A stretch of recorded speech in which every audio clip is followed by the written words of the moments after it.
तो नमस्ते दोस्तों, स्वागत है आप सभी लोगों का एक बार फिर से अपने YouTube channel dream India polytechnic study point में।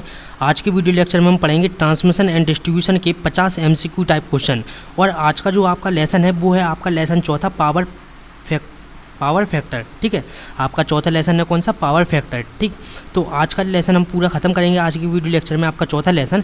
और इसके बाद आपका एक वीडियो लेक्चर और आएगा जिसमें आपका 5वां लेसन ख़त्म करा दिया जाएगा। और इसी के साथ आपका जो ट्रांसमिशन सब्जेक्ट है वो पूरी तरह से कंप्लीट करा दिया जाएगा। तो देखिए, आप लोग बिल्कुल भी परेशान ना हो, आपका एनर्जी कंजर्वेशन कंप्लीट हो चुका है। ठीक, पावर प्लांट आपका कंप्लीट हो चुका है और आपका कल जो कि ट्रांसमिशन है वो पूरा कंप्लीट करा दिया जाएगा। तो समय के पहले आपका कोर्स कंप्लीट करा दिया जाएगा। ठीक है, और आपको जिनको भी कम्युनिकेशन पढ़ना है तो कम्युनिकेशन की, और हमने आपको सभी सब्जेक्ट की क्वेश्चन बैंक आपके टेलीग्राम चैनल पर डाल दी हैं, तो आप वहां से डाउनलोड करके पढ़ सकते हैं। क्योंकि इस बार आपके MCQ टाइप क्वेश्चन आएंगे तो सिनोनियम और एंटोनियम आपको वीडियो लेक्चर बनाकर पढ़ाएंगे। ठीक, तो आपका टाइम उसमें वेस्ट होगा, तो इसलिए आप खुद से पढ़ लें। ठीक है, तो क्वेश्चन बैंक आप डाउनलोड करके वहाँ से पढ़ लें। तो देखिए, इसके पहले वाले वीडियो लेक्चर में, एनर्जी कंजर्वेशन के लास्ट वीडियो लेक्चर में जिन लोगों ने आपके 48, 49 और 50 नंबर के क्वेश्चन का आंसर दिया था, उन बच्चों के नाम ये रहे।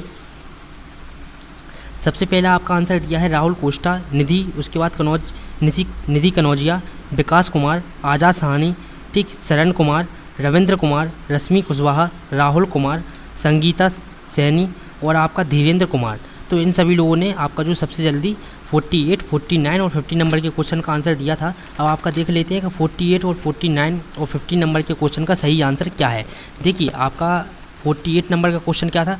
48 नंबर का आपका क्वेश्चन था, 48 नंबर के आप क्वेश्चन में आपसे पूछा गया था कि राष्ट्रीय बायो विकास परियोजना कब शुरू हुई थी। राष्ट्रीय बायोगैस विकास परियोजना कब शुरू हुई थी? तो राष्ट्रीय विकास परियोजना आपकी शुरू हुई थी 1981 से 1982 में। ठीक है, बायोमास स्रोत में कुल उत्पादित बिजली की मात्रा कितनी होती है? 14,500, 16,500, 19,500 या 18,500 मेगावाट। तो आपका इसका सही आंसर क्या है? 19,500 मेगावाट। इसके बाद 50वां नंबर के आपका क्वेश्चन था कि पेट्रोलियम संरक्षण अनुसंधान एसोसिएशन का गठन कब हुआ था? पेट्रोलियम संरक्षण अनुसंधान का एसोसिएशन का आपका गठन कब हुआ था? देखिए, अब आपका जो क्वेश्चन बैंक है, क्वेश्चन बैंक में आपका दिया है 1977, लेकिन अगर आप गूगल पे सर्च करेंगे तो गूगल पे दिया है दिसंबर 1978। तो आपको इस तरह से आप उसको याद कर सकते हैं, 1977 से 78, जैसा कि आपका राष्ट्रीय बायोगैस विकास है, इसी तरह से आप इसको याद कर सकते हैं। ठीक है, तो दिसंबर 1977 से 1978 में आपका पेट्रोलियम संरक्षण अनुसंधान एसोसिएशन का गठन हुआ था। ठीक है, तो अब वापस अपने वीडियो लेक्चर पर आते हैं। तो देखिए, आज का हमारा वीडियो लेक्चर है ट्रांसमिशन का और चौथा वीडियो लेक्चर है आपका। ठीक है, आपका पहला क्वेश्चन जो कि आता है वो है आपका एक्टिव पावर तथा अपरेंट पावर के अनुपात को हम क्या कहते हैं। सबसे पहले हमारा लेसन का नाम है पावर प्लांट। तो हम सबसे पहले ये जानते हैं कि पावर प्लांट आखिर होता क्या है। ठीक है, तो देखिए, एक्टिव पावर तथा अपरेंट पावर के अनुपात को हम क्या कहते हैं? पावर फैक्टर हम कहते हैं। तो आपका पावर फैक्टर बराबर आपका होता है एक्टिव पावर बटे अपरेंट पावर। इसको हम हिंदी में क्या कहते हैं? पावर फैक्टर बराबर आपका वास्तविक शक्ति बटे आपका आभासी शक्ति। ठीक है, नीचे आपको देखने को मिलेगा यही चीज़ कि पावर फैक्टर को किससे व्यक्त करते हैं। पावर फैक्टर को हम निम्न में से किससे व्यक्त करते हैं? कॉस फाई, साइन फाई से, ठीक, कॉस फाई से, टेन फाई से, या इनमें से कोई नहीं। तो आपका देखिए, जो पावर फैक्टर होता है इसको हम व्यक्त करते हैं कॉस फाई से। और आपका कॉस फाई बराबर आपका अगर कभी पूछ ले कि कॉस फाई बराबर क्या होता है, तो कॉस फाई बराबर आपका होता है वास्तविक शक्ति बटे आभासी शक्ति बराबर KW किलोवाट बटे किलोवाट एम्पियर। ठीक है, P बराबर आपका क्या होता है? VI cos theta. इसको ये भी लिखते हैं P बराबर VI cos Y। ठीक है, तीसरे नंबर का आपका क्वेश्चन आता है कि शक्ति गुणांक का भार किस पर निर्भर करता है। आपका जो शक्ति गुणांक होता है उसका भार किस पर निर्भर करता है? तो परिपथ के गुणों पर। किस पर निर्भर करता है? परिपथ के गुणों पर आपका शक्ति गुणांक का भार निर्भर करता है। ठीक है, चौथे नंबर का आपका क्वेश्चन आता है कि परिणामित्र ट्रांसफार्मर का प्रयोग कब करना चाहिए। परिणामित्र का उपयोग कब करना चाहिए? पूर्ण भार पर। क्या? पूर्ण भार पर। आपको डायरेक्ट आंसर इसलिए बताए गए हैं ताकि आप लोग जब आपके एग्जाम में आए तो आप कंफ्यूज ना हो। ठीक, कुछ क्वेश्चन आपको इसलिए आपको डायरेक्ट आंसर बताए जाते हैं। पाँचवें नंबर का आपका क्वेश्चन आता है कि प्रेरण मोटर का प्रचालन किस भार पर करना चाहिए। आपका जो प्रेरण मोटर होती है उसका प्रचालन कौन से भार पर करना चाहिए? तो पूर्ण भार पर। कौन से भार पर? पूर्ण भार पर। छठवें नंबर का आपका क्वेश्चन आता है कि विद्युत संचरण दक्षता ठीक, ये लिखा है आपका दक्षता लिखा है, थोड़ा आप सही कर लें कि विद्युत संचरण दक्षता तथा विद्युत दक्षता का मान क्यों घट जाता है।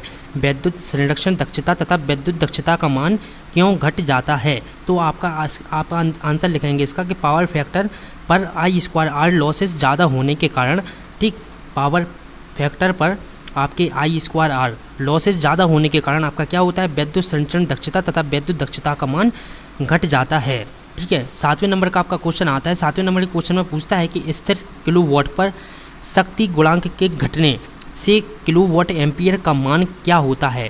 जब आपका स्थिर किलोवाट पर शक्ति गुणांक के मान घटने से, ठीक, आपके किलोवाट एम्पियर का मान क्या होता है, घट जाता है कि बढ़ जाता है। तो आपके ऑप्शन है घटता है, बढ़ता है, जीरो हो जाता है या इनमें से कोई नहीं। तो आपका इसका सही आंसर क्या है, बढ़ जाता है।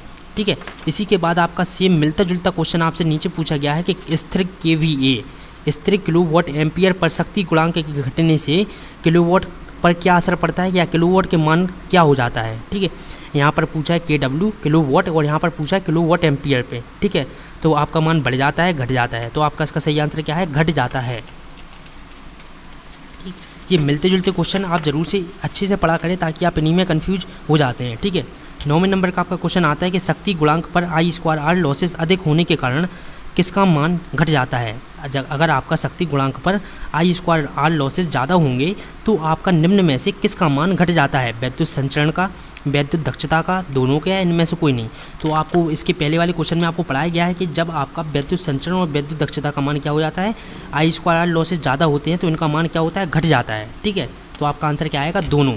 10वें नंबर का क्वेश्चन आता है कि शक्ति गुणक पर I का मान बढ़ने से संचरण तथा वितरण लाइन में वोल्टतापात का मान क्या हो जाता है। ठीक, शक्ति गुणक पर I का मान बढ़ने से संचरण तथा वितरण लाइन में वोल्टतापात का मान क्या हो जाता है। तो आपका ऑप्शन में है बढ़ जाता है, घट जाता है, जीरो या सभी।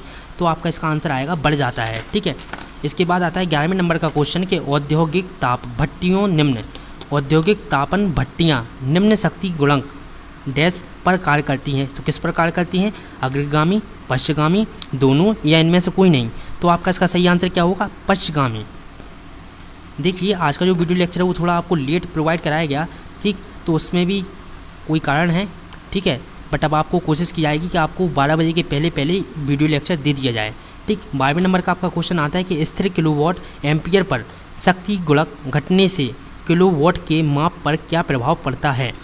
स्थिर kilowatt KW ampere per kilowatt ampere per शक्ति गुणक का मान घटने से आपके किलोवाट के मान पर क्या प्रभाव पड़ता है, घट जाता है, बढ़ जाता है, या जीरो हो जाता है, नो चेंज। तो आपका इसका सही आंसर क्या है, घट जाता है। ठीक है, इन दो क्वेश्चन को आप जरूर से याद करें।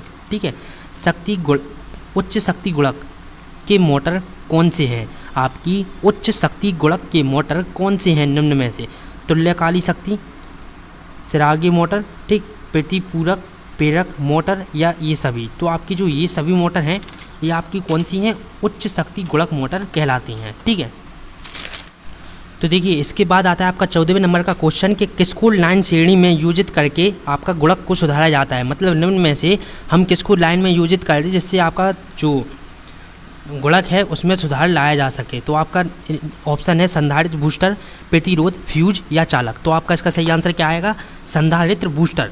संधारित्र बूस्टर को हम लाइन में अगर श्रेणी में योजित कर दें या जोड़ दें तो हम गुणक को क्या कर सकते हैं, सुधार सकते हैं। ठीक है, 15वें नंबर का आपका क्वेश्चन आता है, इसको आप ध्यान से पढ़ें कि निम्न शक्ति गुणक पर धारा का मान बढ़ने से लाइन में कौन कौन सी हानियाँ बढ़ जाती हैं। जब आपका निम्न शक्ति गुणक पर धारा का मान बढ़ जाता है तो आपकी लाइन में कौन कौन सी हानियाँ जो कि हैं वो आपकी बढ़ जाती हैं। ठीक, तो आपके देखिए इसमें ऑप्शन है IR² I²R या I²R²। तो आपका इसमें सही आंसर क्या आएगा, I²R। ठीक है, I²R हानि जो की है वो आपकी बढ़ जाती है। ठीक है, 16वें नंबर का आपका क्वेश्चन आता है कि एक औद्योगिक तापन भट्टी किस शक्ति गुणक पश्चगामी पर कार्य करती है। आपकी औद्योगिक तापन भट्टी होती है वो किस शक्ति गुणक पश्चगामी पर कार्य करती है, निम्न, उच्च, स्थिर, या इनमें से कोई नहीं। तो आपका इसका सही आंसर क्या आएगा, निम्न। ठीक है, 17वें नंबर के क्वेश्चन में आपसे पूछता है कि सप्लाई आवृत्ति किस अक्षर से प्रदर्शित की जाती है। जो आपकी सप्लाई आवृत्ति होती है वो आपके निम्न में से किस अक्षर से प्रदर्शित की जाती है, L, W, F या C। तो आपका इसका सही आंसर क्या है, F। ठीक है, 18वें नंबर में आपसे पूछता है कि शक्ति गुणक को किस अक्षर से प्रदर्शित करते हैं। जो आपका पावर फैक्टर होता है शक्ति गुणक, उसको हम किस अक्षर से प्रदर्शित करते हैं, आपको पहले ही क्वेश्चन में बताया गया, ठीक। साइन फाई से, साइन आपका cos phi, sine phi, sine theta या कॉस थीटा। तो आपका इसका सही आंसर क्या है, कॉस फाई से हम पावर फैक्टर को जो कि है वो प्रदर्शित करते हैं। और कॉस फाई बराबर क्या होता है, आभासी शक्ति बटे, ठीक। इसको आप जरूर से याद कीजिए सूत्र, ये आपके सूत्र आपसे जरूर से पूछे जाएंगे। संधारित्र की क्षमता का सूत्र क्या होता है। जो आपकी संधारित्र की क्षमता होती है उसका आपका सूत्र क्या होता है, C बराबर W²L, C बराबर 1/W_L², C बराबर 1/WL या C बराबर आपका W/L²। तो आपका इसका सही आंसर क्या आएगा, जो आपका संधारित्र की क्षमता का सूत्र होता है वो होता है आपका C बराबर 1/W²L, ठीक है। 20वें नंबर के क्वेश्चन में पूछता है कि स्थिर किलोवाट KW पर शक्ति गुणक के घटने से किलोवाट एम्पियर के मान पर क्या प्रभाव पड़ता है। घट जाता है, बढ़ जाता है, जीरो हो जाता है, इनमें से कोई नहीं। तो आपका इसका आंसर आएगा क्या होगा, बढ़ जाता है, ठीक है। 21वें नंबर के आपका क्वेश्चन आता है कि त्रिफेज संतुलित प्रणाली में भार धारा को किस सूत्र द्वारा दिया जाता है। आपका थ्री फेज आपका संतुलित प्रणाली में आपका भार धारा को किस सूत्र द्वारा दिया जाता है या प्रदर्शित किया जाता है, ठीक है। तो IL बराबर KW/√3V cos फाई, या फिर आपका क्या आएगा IL बराबर kilowatt ampere upon √3V cos phi, या आपका आंसर इसका सही क्या होगा, IL बराबर आपका W/√3V cos फाई, ठीक है। 22वें नंबर का आपका क्वेश्चन आता है कि स्थैतिक संधारित्र के द्वारा संधारित्र को मशीन व सप्लाई के साथ किस क्रम में संयोजित किया जाता है, ठीक है।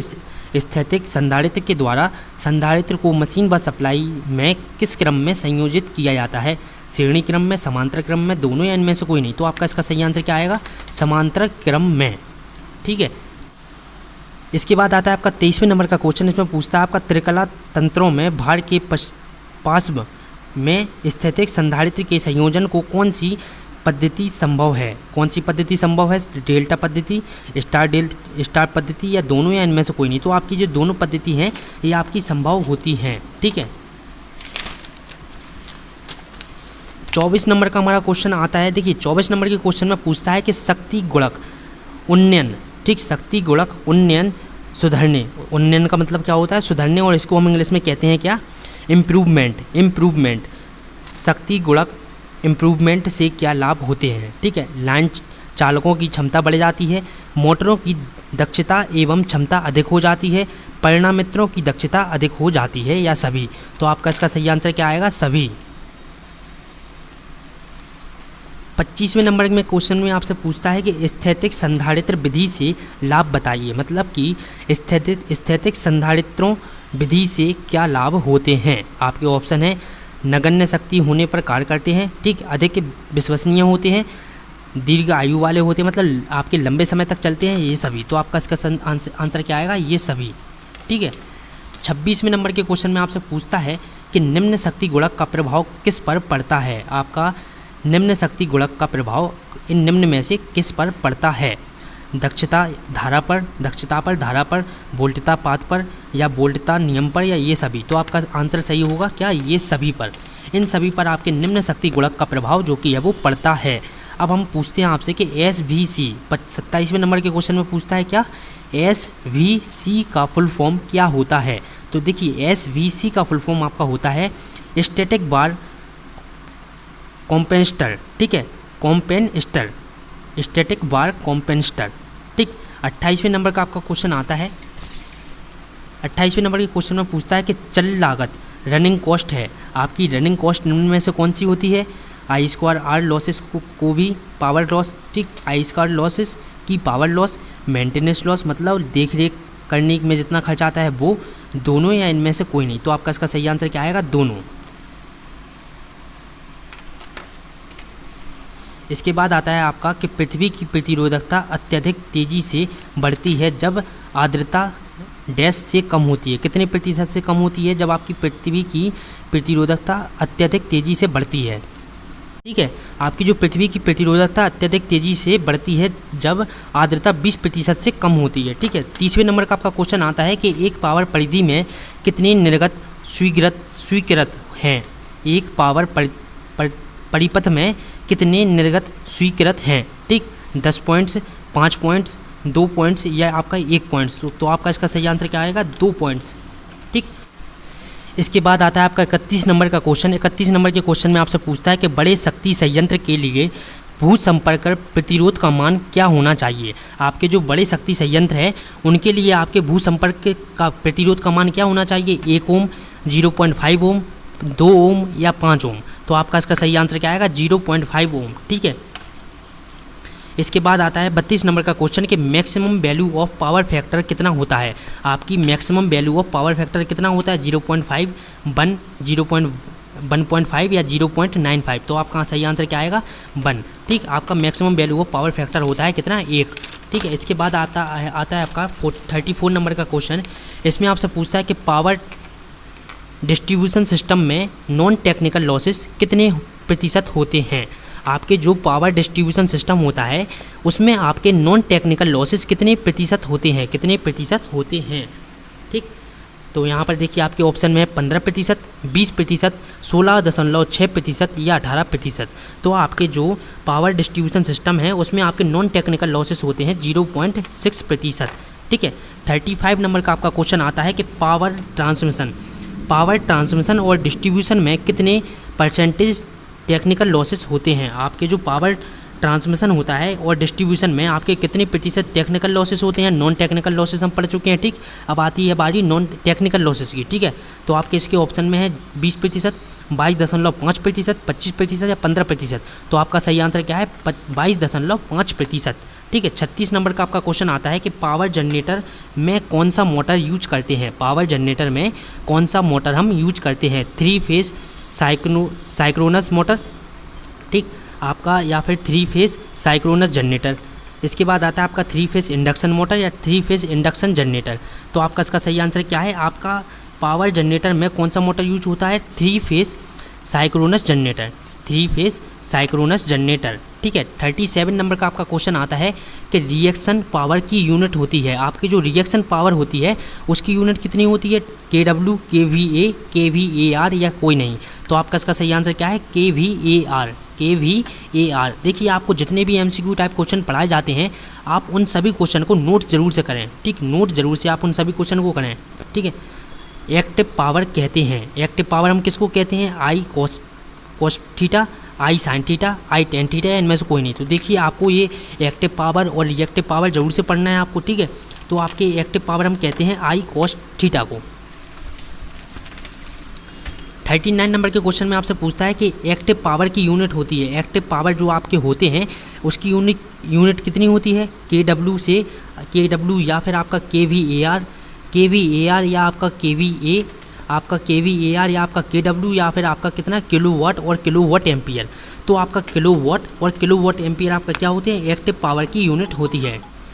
इसके बाद आपका 40 नंबर का क्वेश्चन आता है कि रिएक्टिव पावर कौन से। तो आपके रिएक्टिव पावर होते हैं I sin थीटा। ठीक है।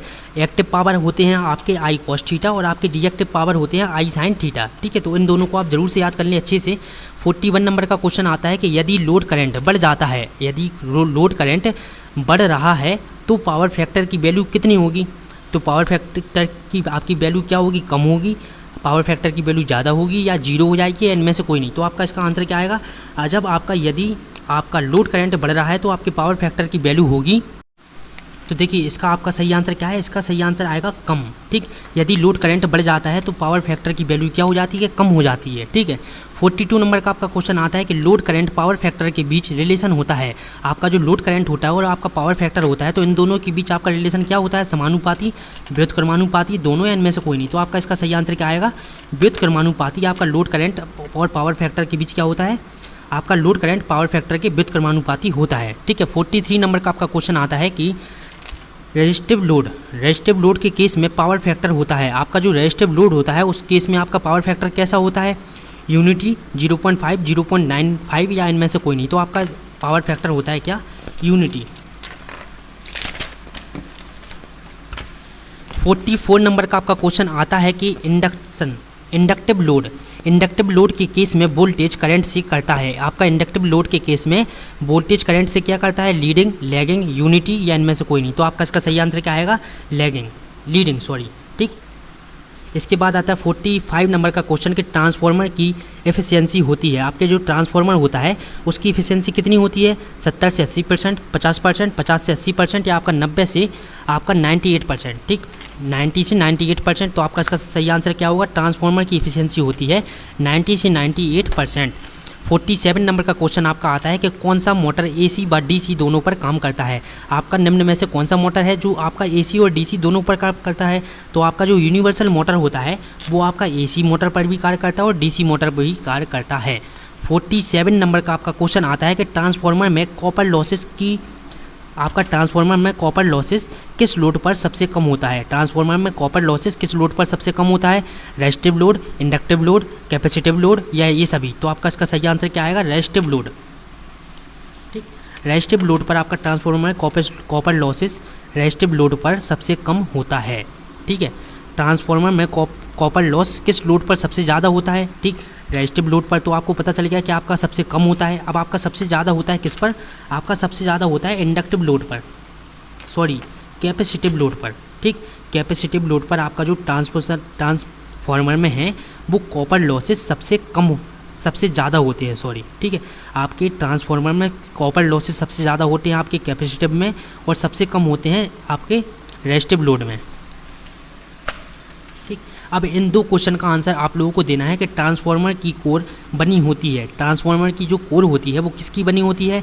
लोहे की, एल्यूमिनियम की, सिलिकॉन स्टील की या चुंबक की? तो आपको इनका आंसर देना है। और 50वें नंबर का आपका क्वेश्चन है कि प्राइमरी ट्रांसमिशन में ट्रांसफार्मर कौन सा यूज होता है? आपका जो प्राइमरी ट्रांसमिशन है उसमें आपका ट्रांसफार्मर कौन सा यूज होता है? ये इसका जवाब सभी लोगों को बिना ऑप्शन दिए देखें आप दे सकते हैं, ठीक।